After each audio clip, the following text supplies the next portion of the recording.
Guys, bagong vlog guys. Alala ko ng vlog guys. Ito, alala ko sa mga kabataan ngayon guys.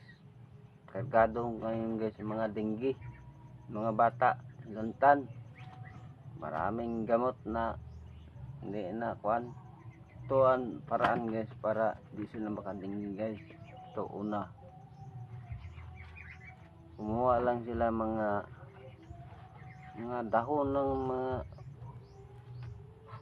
gamot na kuan, dahon ng mga pasaw-sara, suka guys. Kainin nila guys, hindi na yung luto-luto guys lang na.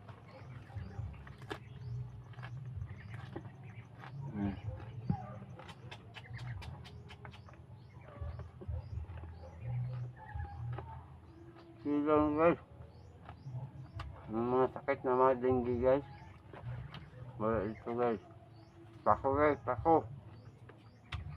Yung iba niluluto pa nila guys, kaya ako din na niluto guys. Saw-saw suka guys.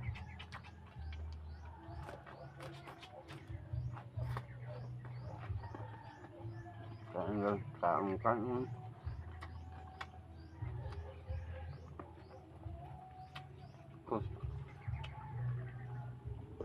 Kailangan kumakain kayo atay ng manok guys, na hilaw. Babad nyo sa suka guys. Ito ang pawala ng sakit guys. Tingnan nyo. Ganyan ang kumakain ng para may sakit.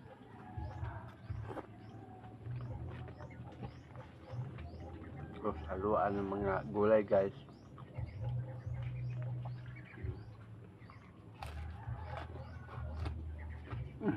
Sarap.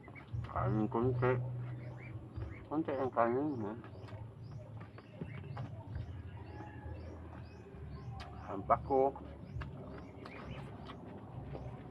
Pako dahil konti guys. No? Pako. Saw-saw suka. Kaya niluto-luto yun guys. Ilaw na guys.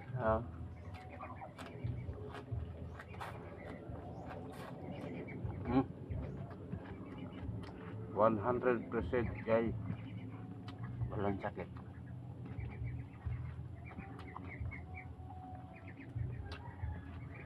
Tapos guys, itong atay, ito atay, hilaw na hilaw ito.